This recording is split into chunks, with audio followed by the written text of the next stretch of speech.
Hello friends, Jaya classes channel में आपका स्वागत है। जया क्लासेस चैनल के माध्यम से इस समय आप पढ़ेंगे मैथमेटिक्स और मैथमेटिक्स में आप आज सॉल्व करेंगे 10 महत्वपूर्ण क्वेश्चन जो परीक्षा में पूछे गए हैं, जो कहीं ना कहीं जरूर पूछे गए हैं और खासकर ये आपका सुपर टेट परीक्षा में पूछे गए प्रश्नों का भी संग्रह है। तो चलिए हम देखते हैं अपने पहले क्वेश्चन को। आज का हमारा पहला क्वेश्चन है, एक परिमेय संख्या 5/19 हुआ, ये हुआ नहीं, यहां पे आप तथा कर लीजिए, तथा इसके योज्य प्रतिलोम के गुणनफल का गुणात्मक प्रतिलोम क्या होगा। तो यहां जरा देखिए, ध्यान देने की बात है क्वेश्चन को। परिमेय संख्या जो भी दी गई, परिमेय संख्या का मतलब है जो बटे में हो, जैसे P/Q के फॉर्म में हो। P/Q मतलब जिसमें अंश और हर दोनों दिए गए हों, इस फॉर्म में अगर संख्या कोई लिखी गई है तो यह है परिमेय संख्या। और 5/19 भी एक परिमेय संख्या है, क्वेश्चन में बता भी रहा है। एक परिमेय संख्या 5/19 तथा इसके योज्य प्रतिलोम। अब योज्य प्रतिलोम की बात अगर आए, कोई संख्या 2 लें हम और इसका योज्य प्रतिलोम अगर ज्ञात करना है तो इसका निगेटिव योज्य प्रतिलोम मीन्स इसमें क्या जोड़ें जिसको जोड़ने पर रिजल्ट 0 आए। तो देखिए -2 को अगर हम जोड़ें तो plus into minus is equal to क्या हो जाएगा, माइनस, और 2 इज इक्वल टू 0 घटाने पर। तो योज्य प्रतिलोम वही होगा जिसको उसमें जोड़ने पर, योज्य मीन्स जोड़ना और प्रतिलोम मीन्स उसका चिन्ह जो है दूसरा हो, विपरीत हो। तो योज्य प्रतिलोम का मतलब है विपरीत चिन्ह वाला, जो उसमें जोड़ा जा सके, जिसको जोड़ने पर 0 आ जाए। तो आप देखिए, आपको ध्यान यह देना है कि जब योज्य प्रतिलोम पूछे तो जो भी रहेगा उसका विपरीत साइन। अगर -2 है तो इसका योज्य प्रतिलोम क्या होगा, +2। प्लस लिखें या नहीं, ऐसे भी लिख सकते हैं। तो आप देखिए 5/19 का योज्य प्रतिलोम क्या होगा, -5/19। तो 5/19 का योज्य प्रतिलोम क्या हो गया, -5/19। तो ये तो हो गया, चलिए, इसका योज्य प्रतिलोम। लेकिन आगे क्या कह रहा है, एक पहले फिर पढ़ लें, एक परिमेय संख्या 5/19 तथा इसके योज्य प्रतिलोम का गुणनफल। तो संख्या और योज्य प्रतिलोम का गुणनफल। तो क्या करेंगे हम, अकॉर्डिंग टू क्वेश्चन करेंगे, क्वेश्चन के अनुसार। और क्वेश्चन क्या कह रहा है, संख्या और उसके योज्य प्रतिलोम का गुणनफल। योज्य प्रतिलोम पहले करके देख, दोनों पहले गुणा करके देख लें कि गुणनफल क्या आ रहा है। गुणनफल देखिए, यहां प्लस है, कुछ नहीं है तो, और plus into minus is equal to minus, और फिर 5 से 5 में करेंगे, 5 पंजे 25, 19 से 19 में गुणा करेंगे, कितना हो जाएगा, 361। ये हो गया। अब जरा आप ध्यान दें कि इतना करने के बाद हमें क्या करना है, क्योंकि ये तो इन दोनों का गुणनफल हुआ। अब क्वेश्चन में क्या कह रहा है, क्वेश्चन में कह रहा है गुणनफल का गुणात्मक प्रतिलोम क्या होगा। तो अब इसका ये जो गुणनफल आया, इसका गुणात्मक प्रतिलोम, गुणात्मक प्रतिलोम क्या होगा, गुणात्मक प्रतिलोम हम कैसे निकालते हैं। गुणात्मक प्रतिलोम का मतलब है कि जिससे गुणा करने पर 1 आए। अगर हम आपसे कहें कि 5 का गुणात्मक प्रतिलोम क्या है, 5 का गुणात्मक प्रतिलोम क्या है, तो 5 का अगर 1/5 से गुणा करें तो उत्तर 1 आएगा। 5 से 5 कट जाएगा एक बार, 1 गुणा 1 बराबर 1 आ जाएगा। इसी प्रकार से हम गुणात्मक प्रतिलोम ज्ञात करेंगे, -25/361। तो इसका जो गुणात्मक प्रतिलोम होगा वो इतना तो लिखा ही जाएगा। अब बटे में है तो देखिए, यहां जैसे हुआ 5 था ना, तो 5 5 का मतलब 5/1, तो इसका गुणात्मक प्रतिलोम उल्टा इसका 1/5, 1/5 हुआ, यहां 1/5, जिससे गुणा करने पर क्या आए, 1 आए। तो यहां भी हम देखें इसका गुणात्मक प्रतिलोम क्या होगा, इसका गुणात्मक प्रतिलोम होगा, इसी को उल्टा कर दिए, 361 बटा -25। अगर हम ऐसा करें तो आंसर 1 आ जाएगा, आंसर 1 आ जाएगा। जिसको गुणा करने पर, जिससे गुणा करने पर हमें 1 मिलता है, वही क्या है, इसका गुणात्मक प्रतिलोम है। तो आप ये समझिए कि अगर बटे में दिया गया है तो उसका उल्टा कर देंगे, वही जो है क्या हो जाएगा, गुणात्मक प्रतिलोम हो जाएगा। तो आपको यही बताना था कि इसका गुणात्मक प्रतिलोम क्या है। तो गुणात्मक प्रतिलोम है क्या, 361 बटा -25। आंसर क्या है, 361 बटा -25। ये हो गया गुणात्मक प्रतिलोम -25 बटा 361 का। तो समझ में आ गया होगा, बहुत बढ़िया क्वेश्चन है और बहुत इंपॉर्टेंट भी है। चलिए आगे बढ़ते हैं क्वेश्चन नंबर 2 की ओर। क्वेश्चन नंबर 2 है 6/5 में कितने 1/10 हैं। अब जरा ध्यान दीजिए, जब इस तरह के प्रश्न आते हैं तो आपको बहुत आसान ये क्वेश्चन है, आपको सिर्फ ये ध्यान देना है कि अगर क्वेश्चन दिया जाए कि 6/5 में कितने 1/10 हैं, या 6/5 में कितनी बार 1/10 है, या 6/5 को कितनी बार 1/10 से भाग दिया जा सकता है, तो आप इस तरह के क्वेश्चन को क्या करेंगे, भाग देंगे बस। इसमें कितने बार ये है, इसको जानने के लिए आप क्या करेंगे, 6/5 को भाग देंगे 1/10 से, और इसको हम सॉल्व करेंगे तो 6/5 भाग की जगह पर गुणा करके हम इसको उल्टा कर देंगे 10/1। 5 एकम 5, 5 दूना 10 और 2 छंग 12। तो इससे ये क्लियर हुआ कि 1/10 जो है इसमें कितनी बार है, 12 बार है। समझ में आ गया, 6/5 में कितने 1/10 हैं, तो 12 1/10 है। वैसे भी लिख सकते हैं 12 1/10 है। कह रहा कितने 1/10 है, 12 1/10। समझ में आ गया होगा। आगे बढ़ते हैं क्वेश्चन नंबर 3 की ओर। देखिए क्वेश्चन परीक्षा में जो आते हैं ये जरूरी नहीं है कि बहुत लंबे लंबे हों या बहुत कठिन हो, ऐसा कुछ नहीं है। परीक्षा में सरल और कठिन दोनों तरह के प्रश्न आते हैं, और बहुत कठिन जो होते हैं, बहुत जटिल जो होते हैं, वो आपके एग्जाम में नहीं आते। तो आप ये ध्यान दें, कुछ ट्रिक वाले आएंगे जिनके बारे में आपको जानकारी अगर रहेगी कि इसमें हमें इस तरीके से सॉल्व करना है, ये ट्रिक लगानी है, तभी आप उसको सॉल्व कर पाएंगे। और अगर ट्रिक दिमाग में नहीं है तो नहीं कर पाएंगे। लेकिन सारे क्वेश्चनों के लिए ट्रिक नहीं होती। आप ये सोचें कि हमें ट्रिक नहीं आती तो हम मैथ नहीं सॉल्व कर सकते, बिल्कुल आप गलत सोचते हैं।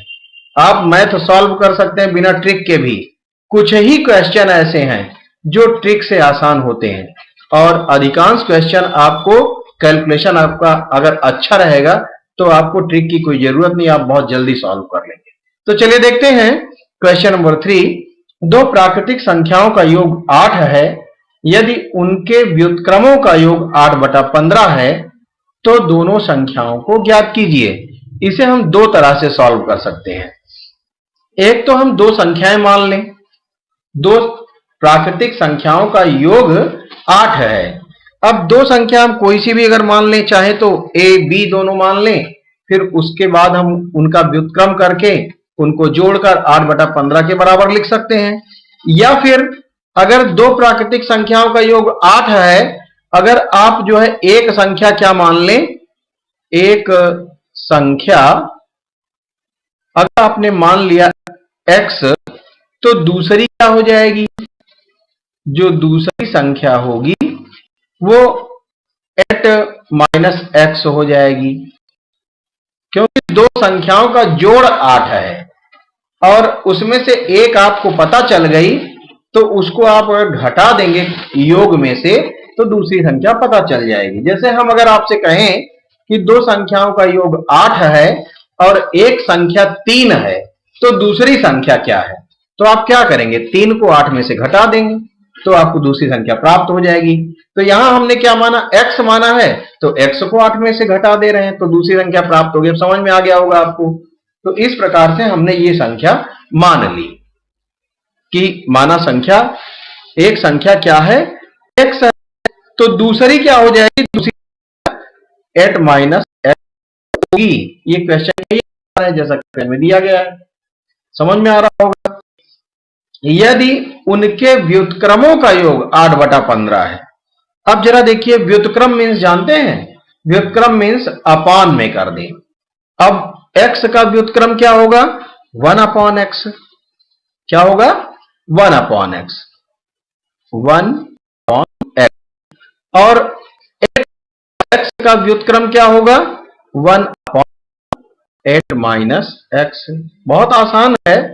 अगर व्युत्क्रम की बात करें, आपने a अगर माना संख्या, तो उसका व्युत्क्रम क्या होगा? 1/a। 1 करके नीचे आप लिख देंगे। समझ गए?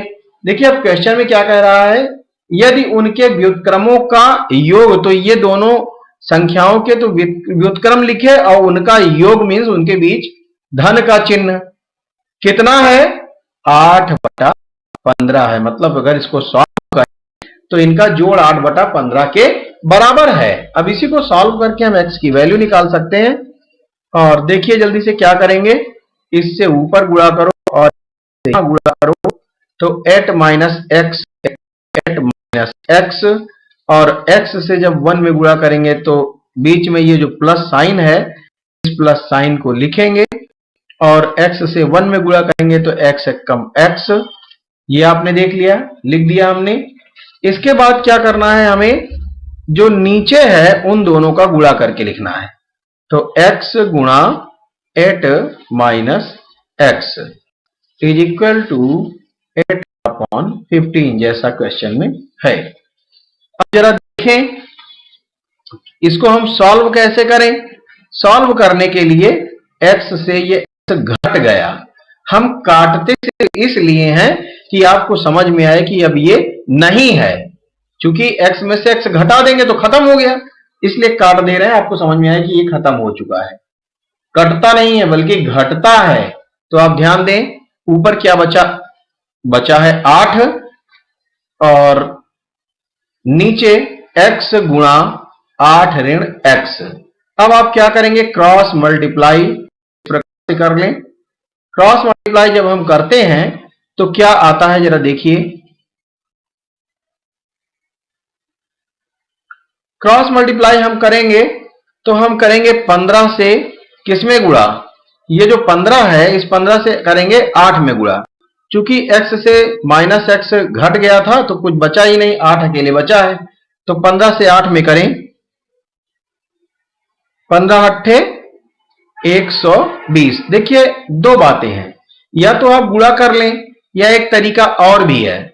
अगर आप गुणा ना करें लेकिन फिर आपको आना चाहिए, गलती आपसे नहीं होनी चाहिए, आप इस प्रकार से कर सकते हैं। 8 के टेबल से आप दोनों तरफ जो करेंगे एक तरफ वही दोनों ओर करना पड़ेगा, तो आप कर सकते हैं ये इस प्रकार से 8 एकम 8 और 8 एकम 8। तो अब क्या क्या हो गया, ऊपर 1 हो गया। चलिए अब गुणा करिए, करना तो पड़ेगा ही। 15 से 1 में करेंगे तो 15 और इससे 1 में करेंगे तो आएगा x गुणा 8 ऋण x। अब इसी को जरा सॉल्व कर लीजिए और 15 इक्वल टू 8x, इससे गुणा करना है अंदर, तो गुणा करिए 8 से x में करेंगे या x से 8 में करेंगे तो 8x, और यहां क्या है कोई साइन नहीं तो प्लस होता है, और plus into minus equal to क्या हो जाएगा माइनस, और x into X is equal to X square. समझ में आ गया होगा। अब जरा देखें क्या करेंगे हम। अब ये द्विघात समीकरण का रूप ले रहा है, तो हम इस 15 को इधर ले आए और लिख, या इन सबको इधर ले आए, ऐसे भी हो सकता है। तो हम एक्स स्क्वायर को इधर ले आते हैं, माइनस था ये पॉजिटिव हो गया, इधर लाएंगे तो प्लस में हो गया, और 8x पॉजिटिव था तो ये निगेटिव हो जाएगा 8x, और प्लस 15 यहां पहले से ही है, इक्वल टू, यहां कुछ नहीं बचा, दोनों पक्षांतर करके आ गए बाईं ओर। अब जरा देखें सॉल्व हम कैसे करेंगे। A X square plus B X plus C से हम इसका अगर तुलना करें तो ए की वैल्यू 1 आएगी। अब ये 1 जो है यहां कुछ नहीं है, जहां पर हम 1 मान लेते हैं और 1 से गुणा करते हैं 15 में, तो 15 बन जा 15 या 15 एक 15। अब जरा देखें इसके बाद हम क्या करेंगे। 15 हम फैक्टर करेंगे, 3 पंजे 15 और 5 कम 5, इसका मतलब 3 गुणा 5 गुणा 1 आएगा। और हमें लाना क्या है, बीच वाला, बीच में क्या है 8, हमें लाना 8, तो 5 एक कम 5 धन 3 बराबर 8। बीच वाला हमें इस प्रकार से जोड़कर या घटाकर हम ला सकते हैं। तो हम क्या करें, हम लिखेंगे x माइनस, इसको लिखेंगे 5 धन 3, 8 के जगह 5 धन 3 हमने लिखा और 5 और 3 8 ही होता है, इसलिए कोई परिवर्तन नहीं किया है, इक्वल टू 0। अब देखें एक्स स्क्वायर माइनस, अब इस एक्स से अंदर गुणा होगा, माइनस और एक्स से अंदर गुणा होगा, ब्रैकेट खुलेगा, तो माइनस एक्स से अगर करते हैं तो माइनस 5x और minus into plus is equal to minus 3 into X is equal to 3x हो जाएगा। आप देखें अब इसके बाद 15 इज इक्वल टू 0। चलिए आगे बढ़ते हैं। इन दो का अब हम जो है जोड़ा लगा लेंगे, तो ये दो हम ले लेते हैं, इन दोनों में से x कॉमन हो सकता है या x से इसको हम भाग दे सकते हैं, तो यहाँ x बार जाएगा, एक x होगा, माइनस 5x को जब x से भाग देंगे तो 5 और माइनस, अब हम 3 कॉमन ले लें या 3 से इसको भाग करें तो क्या हो जाएगा x, और माइनस जब ब्रैकेट के पहले है तो हम क्या करेंगे, -3 से भाग दे रहे हैं, जब -3 से हमने भाग दिया तो ये x बचा और -3 से जब 15 को भाग देंगे तो आएगा -5। तो आप ऐसे समझ लें, या आप क्या करेंगे, जब ब्रैकेट लगाएंगे और इसके पहले अगर माइनस साइन आए तो अंदर के चिन्ह बदल जाएंगे, लेकिन जब ब्रैकेट खोलेंगे तो फिर अंदर के चिन्ह फिर भी बदल जाएंगे जब खुलेगा, तो तभी तो ऐसा हुआ। देखिए minus into minus is equal two plus हुआ था, माइनस इंटू माइनस की जगह पर यहाँ क्या था, प्लस था, और अब प्लस है हम ब्रैकेट लगा रहे हैं तो फिर ये माइनस हो गया। और एक बात आपको ध्यान देना है कि ये जो गुणनखंड है, इस गुणनखंड की एक खूबी ये भी है कि आपका दोनों पार्ट में ये और ये देखिए सेम है, कॉमन आना चाहिए, अगर नहीं आ रहा है तो आपने कहीं मिस्टेक कर दिया है। जब इसको हम कॉमन लेंगे तो यहाँ बचेगा क्या, x बचेगा, और इसमें से जब कॉमन लेंगे तो यहाँ माइनस और 3 बचेगा। अब देखिए इस प्रकार से ये हो गया, यदि x माइनस 5 इक्वल टू 0 तो x इज इक्वल टू -5 को इधर पक्षांतर करके प्लस हो जाएगा। इसी प्रकार से अब जरा दूसरे वाले देख लें, यदि x माइनस 3 बराबर 0 तो x इज इक्वल टू 3, इसका मतलब x के दो मान आए, x इक्वल टू 5 या 3 या 3 या 5, कुछ भी आप लिख सकते हैं। तो देखिए हमें जो ज्ञात करना था वो यही ज्ञात करना था कि संख्याएं क्या है। क्वेश्चन देखते हैं। क्वेश्चन में था कि दोनों संख्याएं ज्ञात कीजिए, तो दोनों संख्याएं क्या निकल कर आई, 3 और 5 या 5 और 3। समझ गए होंगे, यही आपका आंसर है।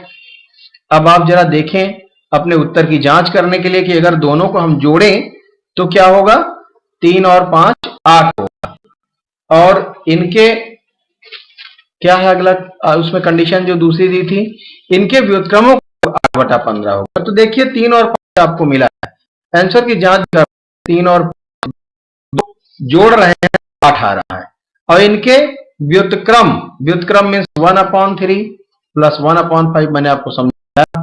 इस प्रकार से आप करेंगे व्युत्क्रम की बात आए तो, और से 1 से गुणा और 3 से 1 से गुणा, या लेंगे तो आएगा 15, और 3 से 15 को भाग देंगे, 5 बार जाएगा, 5 से ऊपर गुणा करेंगे, 5 एक कम 5 धन 5 से इसको 3 बार भाग देंगे, 5 3 15, 3 से ऊपर गुणा होगा, 3 एक कम 3, चाहे ऐसे कर लें, चाहे 5 एक कम 5 और 3 एक कम 3 और नीचे 3 गुणा 5 बराबर 15, ऐसे भी आप कर सकते थे। तो देखिए जरा क्या होगा, 5 3 8, 8/15 आएगा। ये आ गया इसका योज्य प्रतिलोमों का, सॉरी व्युत्क्रमों का योग, तो व्युत्क्रमों का योग आ गया। आपने ध्यान दिया, आपका क्लियर हो गया कि आपके आंसर से क्वेश्चन आ गया, इसका मतलब उत्तर की जांच हो गई। समझ में आ रहा है कि हमारा उत्तर सही है। आगे बढ़ते हैं। Question number 4। क्वेश्चन नंबर 4 में है, थोड़ा सा देखने में लंबा है और बहुत कठिन नहीं होता है। जो देखने में बहुत ज्यादा लंबा होता है वो बहुत कठिन नहीं होता। जैसे कहा जाता है कि गरजने वाले बरसते नहीं हैं, मतलब जो बहुत गरजते हैं, बहुत आवाज उत्पन्न करते हैं, वो बरसते नहीं हैं। इसी तरह से जो देखने में ऐसे डरावने होते हैं, ये बहुत कठिन नहीं होते। चलिए हम देखते हैं। किसी विद्यालय में 360 विद्यार्थी हैं, जिनमें से 2/3 लड़कियां हैं। अब देखिए, विद्यालय में 360 विद्यार्थी हैं ना, तो विद्यार्थी में क्या है, लड़के और लड़कियां दोनों शामिल हैं, जिसमें से 2/3 लड़कियां हैं। तो अब लड़कियों की संख्या जरा निकाल लें। लड़कियों की संख्या, कुल विद्यार्थियों का 2/3, इस प्रकार से। तो 3 से भाग दें, 3 एकम 3, 3 दूना 6 और 120 दूना 240। इतनी हो गई लड़कियों की संख्या। कितनी आ गई? 240। अब जरा देख लें कि 2/3 तो लड़कियां हैं और शेष लड़के हैं, तो शेष या लड़कों की संख्या, लड़कों की संख्या बराबर शेष बचे हुए, लड़कियों के बाद जो बचे, तो कुल कितने हैं? 360। उनमें से लड़कियों को घटा दिया, तो कितना बचा? 120। 120 लड़के हैं। अब ये दोनों चीजें आपको पता चल गई कि लड़के कितने हैं और लड़कियां कितनी हैं।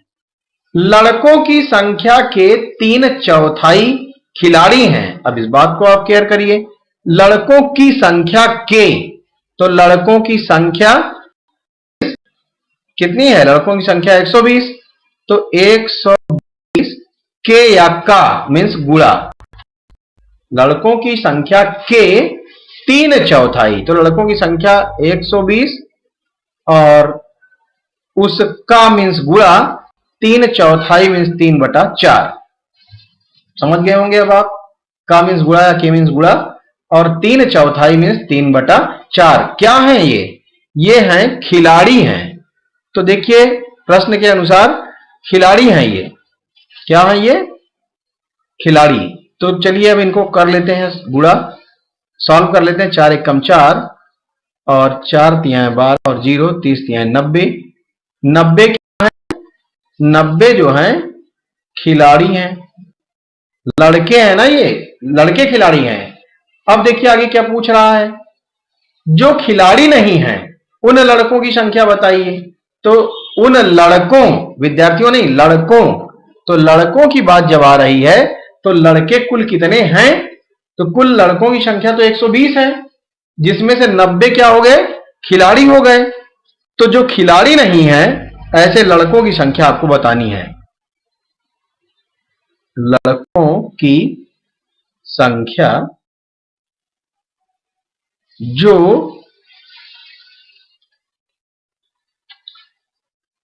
खिलाड़ी नहीं है।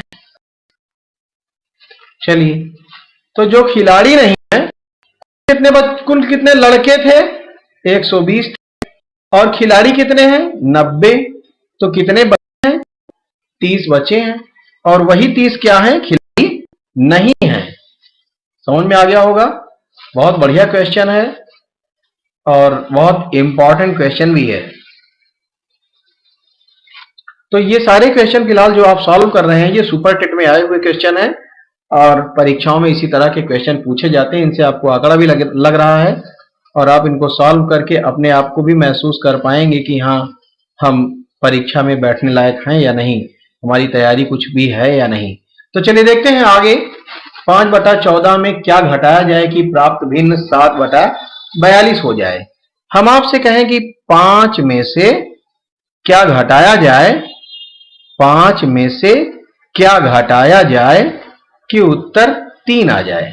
तो देखिए क्या करेंगे, क्या मीन्स x मान लें या इस 3 को 5 में से घटा दें तो उत्तर अपने आप आ जाएगा।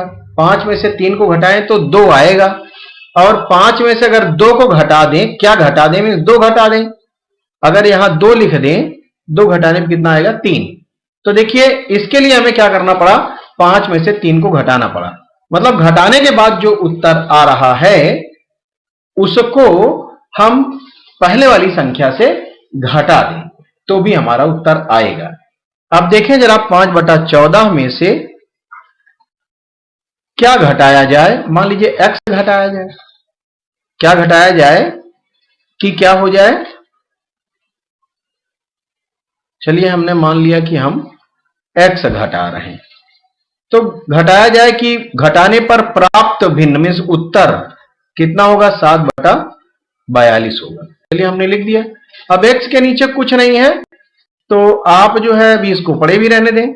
अब सॉल्व करें 5/14 और ये जो 7/42 है इसको बराबर के उस पार है, पक्षांतर करके आप बाईं ओर ले आएंगे तो क्या होगा, ये साइन इसका चेंज हो जाएगा, 7/42 हो जाएगा। और ये माइनस x जो है इसको हम दूसरी ओर ले जाएंगे और इसको इधर ले आएंगे, तो ये जब उधर जाएगा तो साइन इसका चेंज होगा, +x हो जाएगा। अब जरा ध्यान दीजिए कि यहां कितना 42 है और यहां 14 है, इसका हम अगर लघुत्तम लेते हैं तो आता है 14 × 42, 42 आएगा इस प्रकार से। तो आप देखिए 42 आ गया, या फिर आप एक काम कर सकते थे, ये 42 है तो इसको भी 42 बनाओ।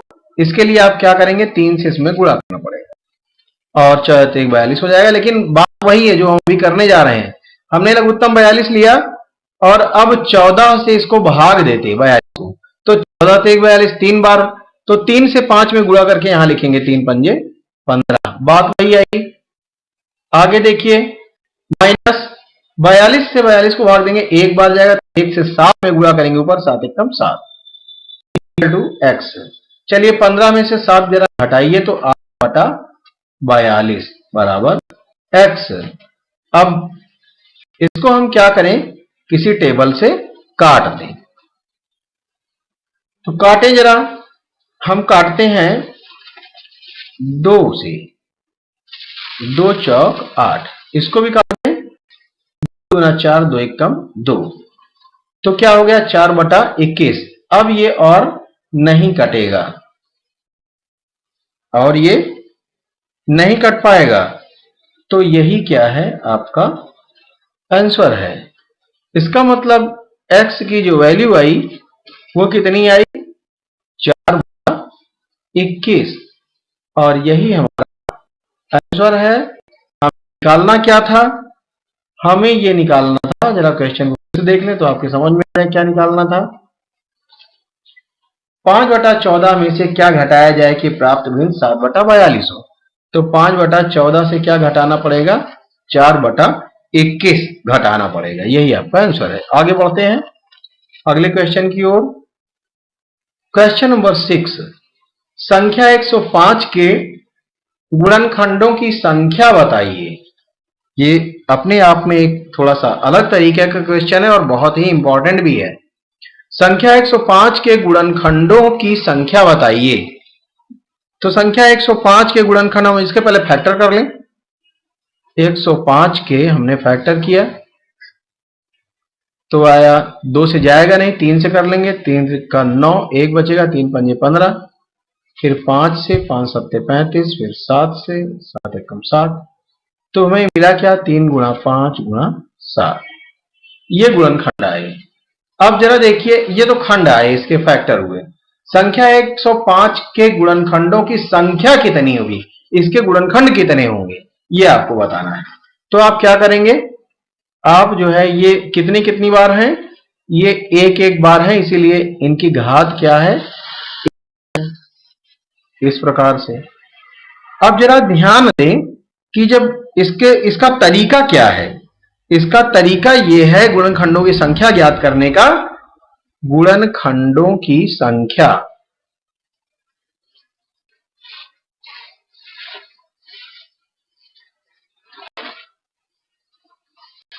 बराबर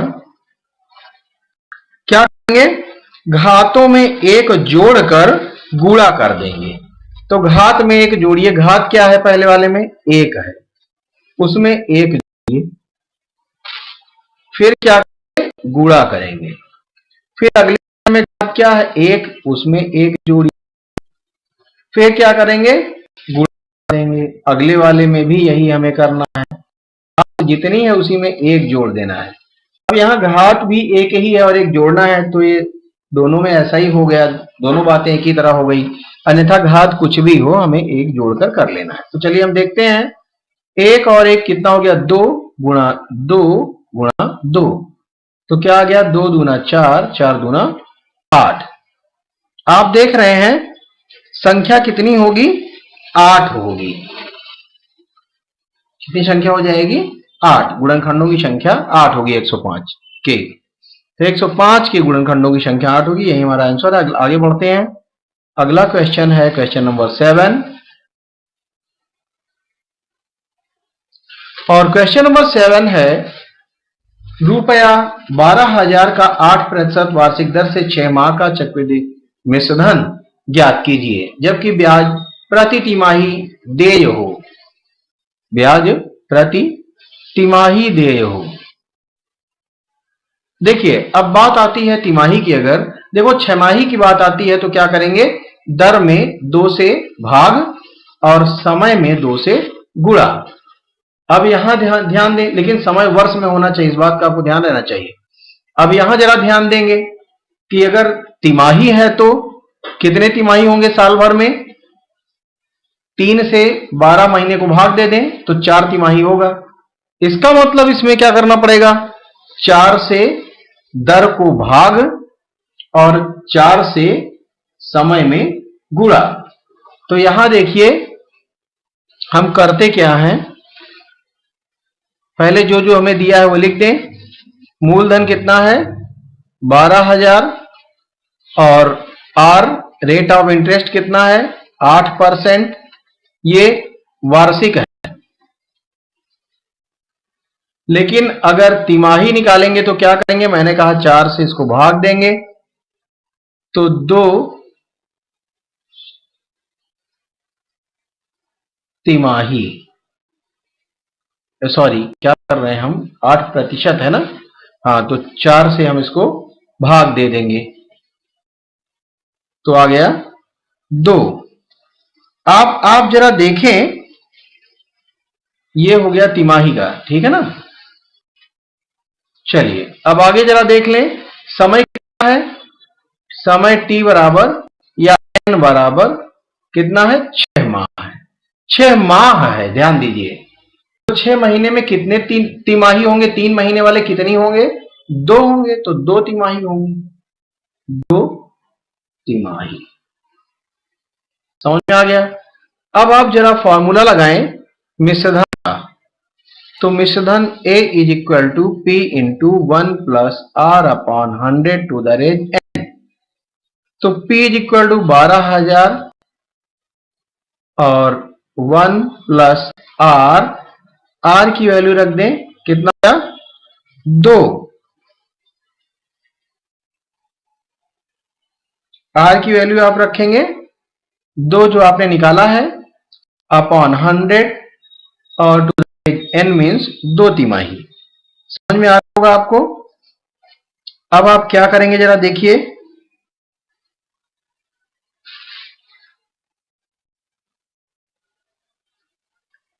आगे आप इसको सॉल्व करें।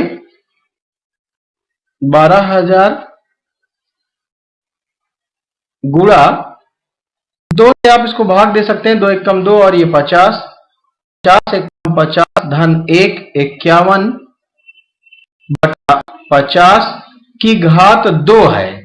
तो घात 2 का मतलब इसको 2 बार गुणा करके लिख सकते हैं इस प्रकार से। समझ आ रहा होगा।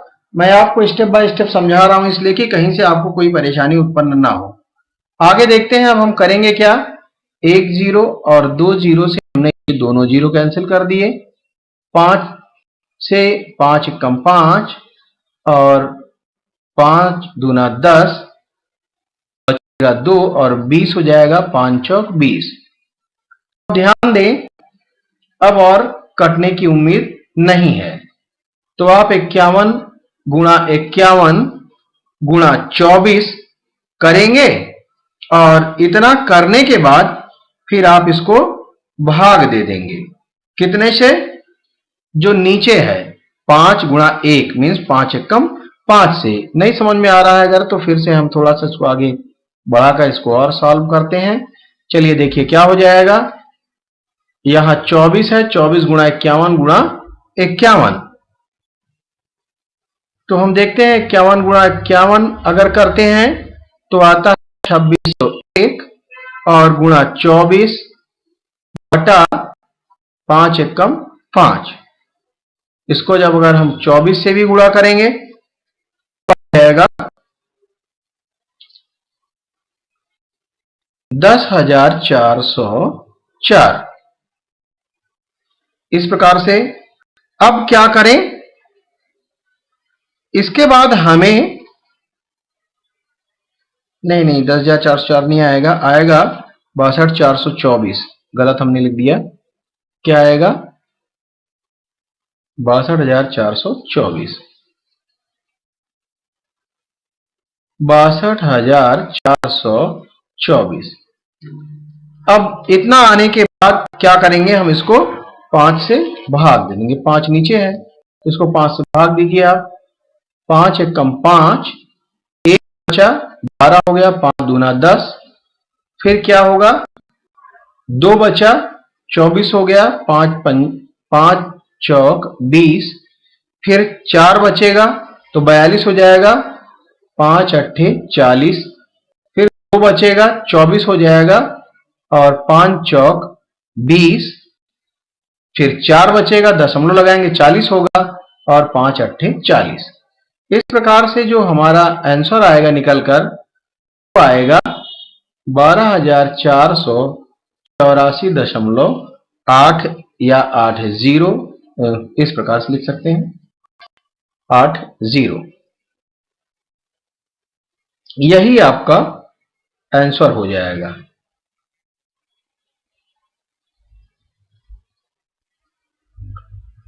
तो देखिए बहुत कठिन नहीं होते हैं, लेकिन बस यही है कि थोड़ा सा कैलकुलेशन आपका अच्छा हो, इसीलिए मैं गुणा गुणा करके यहां से पूरा पूरा मैं बता रहा हूं। नहीं तो मैं डायरेक्ट अपना कहीं गुणा किया होता, मैं आपको डायरेक्ट बता देता इतना आ जाएगा और इस 5 से भाग देंगे तो इतना आ जाएगा। लेकिन नहीं, मैं आपको करके समझा रहा हूं कि आपके ये समझ में आए कि परीक्षा में हम कैसे इसको सॉल्व कर पाएंगे, या किसी को कम समझ में आता है मैथ, जिसकी कमजोर हो उसके लिए बहुत अच्छा है। तो चलिए आगे देखते हैं।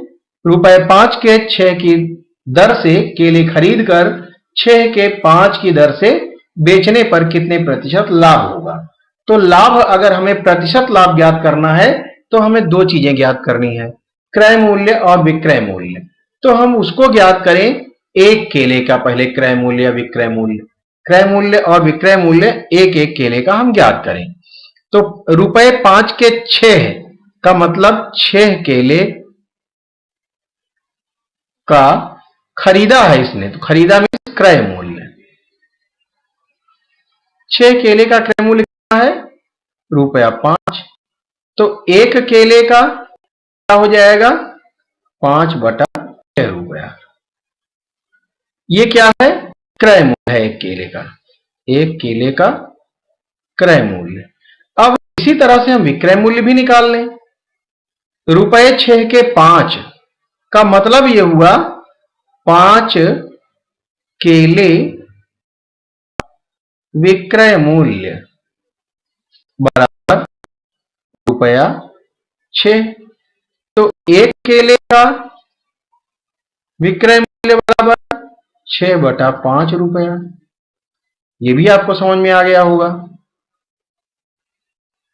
अब आगे बढ़ते हैं। जब एक केले का क्रय मूल्य और विक्रय मूल्य हमें दोनों प्राप्त हो चुका है, तो हम कह रहा है क्वेश्चन में कितने प्रतिशत लाभ होगा। तो प्रतिशत लाभ के लिए हम क्या करें, पहले लाभ कितना है उसको निकाल लें। तो लाभ के लिए क्या है फॉर्मूला? लाभ के लिए विक्रय मूल्य ऋण क्रय मूल्य। विक्रय मूल्य ऋण क्रय मूल्य। तो विक्रय मूल्य कितना है? 6/5। क्रय मूल्य कितना है? 5/5। इसी को सॉल्व कर लें तो 6 छंग 36 और 5 पंजे 25। 36 ऋण 25 बटा 6 पंजे 30। और 36 में से 25 घटा दें तो क्या होगा? 11/30। ये आ गया क्या? लाभ। लाभ क्या निकल कर आया? 11/30 रुपए। हमें क्या ज्ञात करना है? प्रतिशत लाभ। और प्रतिशत लाभ का मतलब हुआ फॉर्मूला लाभ बटा क्रय मूल्य गुणा 100। तो आप ध्यान दें, लाभ क्या है? लाभ अभी ही आपने निकाला है कि 11/30 है। और क्रय मूल्य कितना है? क्रय मूल्य देख लें। क्रय मूल्य था 5/6। हम लिख देते हैं 5/6 और गुणा 100 ऐसे लिख देते हैं। फिर आप जरा ध्यान दीजिए, इतने पोर्शन को जरा देखिए, ये भिन्न है और बटा फिर भिन्न है। तो दो भिन्नों का बटा मीन्स होता है भाग, इसका मतलब हुआ भाग। तो भाग को हम अब इसको इस तरह से सॉल्व कर सकते हैं, 11/30। और इसको अगर भाग हम समझ रहे हैं तो भाग को हम गुणा में परिवर्तित करें, नीचे वाले का उल्टा हो जाएगा, मतलब 6/5 और गुणा 100। समझ में आ गया होगा आपको। अब जरा हम देख लें इसको और सॉल्व कर लें। 6 एकम 6 और 6 पंजे 30। अब 5 गुणा 5 क्या हो जाएगा? 25। और इस 25 से हम इसको अगर भाग देंगे तो 25 चौको 100, या चाहे हम 5 से इसको दे सकते थे, 5 दूना 10 और 0 20, फिर 5 से करते तो 5 चौक 20, ऐसे भी हम कर सकते इसको, तो 4 आएगा। अब देखें नीचे तो कुछ बचा ही नहीं और ऊपर क्या है? 11 गुणा 1 गुणा 4। तो 11 एकम 11 चौको 40। ये क्या है? ये है, अच्छा, लाभ प्रतिशत हमें ज्ञात करना था, तो ये 44% लाभ प्रतिशत आएगा। ये रुपया नहीं है बल्कि क्या है? लाभ प्रतिशत हमें बताना था। तो आंसर हमारा होगा 44%। 44%, यही हमारा आंसर होगा। हमें प्रतिशत लाभ बताना था, तो प्रतिशत लाभ कितना हुआ? 44%। बहुत बढ़िया क्वेश्चन है और बिल्कुल मैंने आसान करके आपको इसको इसलिए समझाया कि ये समझ में अगर आपको आ जाता है तो इस तरह के कोई भी क्वेश्चन अगर परीक्षा में आए तो आप उनको बड़े आसानी से सॉल्व कर लेंगे, ज्यादा परेशानी झेलनी नहीं होगी। आगे बढ़ते हैं।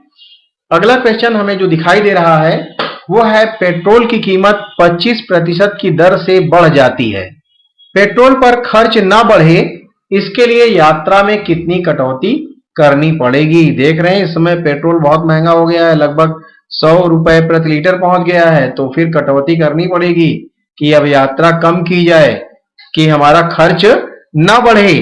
खर्च को संतुलन में रखने के लिए या खर्च को संतुलित करने के लिए, देखिए इस तरह के क्वेश्चन परीक्षा में बहुत पूछे जाते हैं और ये बहुत इंपॉर्टेंट है। और इसमें देखिए रहता क्या है, एक तरफ तो कीमत बढ़ जाती है तो दूसरी तरफ क्या होता है? खर्च कम करना पड़ता है, कटौती करनी पड़ती है, मींस कम।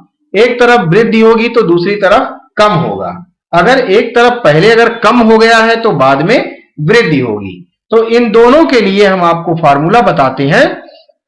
देखिए पहले क्या हुआ है? वृद्धि हुई है, तो इसके लिए फॉर्मूला हम आपको बता दे रहे हैं। आपको कुछ नहीं करना है, जो आपको दिया है आर या ए इसको मान लें, जो आपको दिया है प्रतिशत में, और आप जो है 100 प्लस आर क्यों लिख रहे हैं ये भी हम आपको बता दे रहे हैं। और हमें ज्ञात करना है क्या? प्रतिशत में इतना प्रतिशत की कटौती करनी पड़ेगी। तो प्रतिशत कटौती जो होगी, प्रतिशत कटौती वो इस प्रकार से होगी।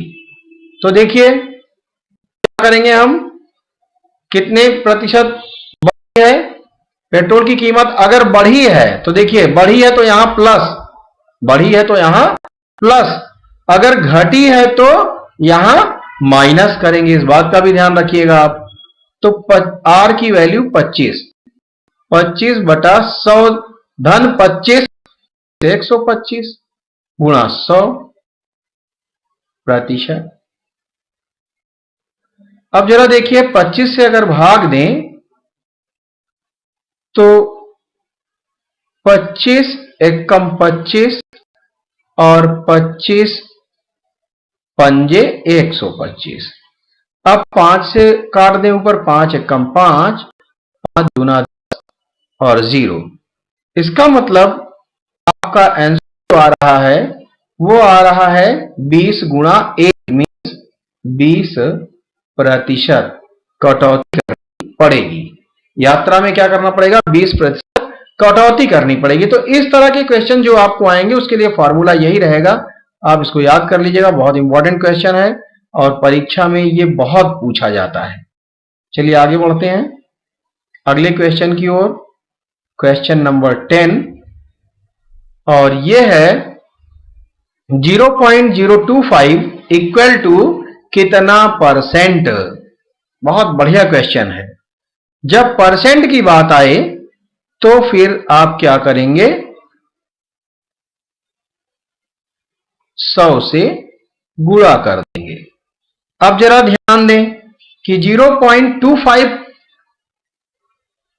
इक्वल टू कितना परसेंट, ये पूछ रहा है ना। तो आपने क्या किया? परसेंट के लिए 100 से गुणा किया, लेकिन अब इसका दशमलव हम हटा लें जरा, तो दशमलव के बाद देखेंगे 1 2 3 अंक हैं। तो पहले हम दशमलव को भूलकर ऊपर 25 लिख लिए और नीचे 1 लिखकर जितने हैं, कितने हैं?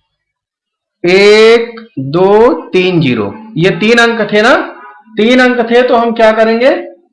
3 0 हम जो है लगा देंगे और गुणा 100 ऐसे लिख लेंगे। तो जरा देखिए, ये 2 0 से ये 2 0 कैंसिल हो गया। अब 25 बटा 10 का मतलब क्या हुआ? 10 मीन्स 1 0 है ना, और 1 0 का मतलब है कि 2.5, एक अंक के पहले दशमलव। चाहिए आपको, चाहे आप इस तरह कर लें, चाहे आप इसको भाग दे दें, 5 गुना 10, 5 पंजे 25। तो 2 से 5 को आप भाग देंगे तो 2 दूना 4 और 1 बचेगा दशमलव, तो 10 हो जाएगा, और 2 पंजे 10, तो भी 2.5 आया। या आप यहीं पर कर सकते हैं, दशमलव के बाद देखिए जब गुणा करते हैं 10 100 1000 या 10,000 या 1 लाख या कुछ भी संख्या हो, 1 लिखकर अगर 0 0 है या कई 0 हैं, अगर इनसे हम गुणा करते हैं दशमलव की संख्या में, तो हम क्या करेंगे? जितने 0 हैं उतने अंक दाहिनी ओर दशमलव को खिसका देंगे। मतलब हम अगर इस दशमलव को, यहां 2 0 हैं तो 2 अंक दाहिनी ओर, मतलब 1 अंक 2 अंक, मतलब इसके यहां पर होना चाहिए, तो आ जाएगा 2.5, तब भी 2.5 आ जाएगा। लेकिन मैंने आपको सब तरह से आपको समझा दिया कि 2.5 आएगा और यही 2.5% हमारा आंसर होगा। समझ में आ गया होगा। तो देख रहे हैं क्वेश्चन, ये सब जो भी आप देख रहे हैं 10 क्वेश्चन आपने सॉल्व किए, और ये सारे के सारे क्वेश्चन आपके यूपी टेट सुपर टेट में पूछे गए प्रश्न हैं। तो आप देख रहे हैं कि सुपर टेट में इस तरह के क्वेश्चन आते हैं, इससे लेवल आपको पता चल रहा है। बहुत कठिन नहीं आते हैं ना, बहुत सरल आते हैं। अगर सरल भी कुछ आते हैं तो थोड़ा सा दिमाग लगाना है बस। अगर आपने प्रैक्टिस किया है तो आपके लिए सरल है, अगर आपने प्रैक्टिस नहीं किया है तो आपके लिए कठिन है। तो बहुत ज्यादा कठिन नहीं रहता मैथ में, बहुत आसान क्वेश्चन होते हैं, लेकिन आसान उनके लिए है जो प्रैक्टिस कर रहे हैं, जिनको समझ में आता है। तो आप देखेंगे मेरा ये वीडियो आपके लिए सार्थक तभी होगा जब आप इसे पढ़कर आप सीख पाएं अच्छे से और इस तरह के और भी क्वेश्चन आप स्वयं से सॉल्व करें और परीक्षा में आप सफल हों। Thanks for watching. अगर आपको अच्छा लगे तो आप अपने मित्रों को अवश्य शेयर करें। थैंक्स।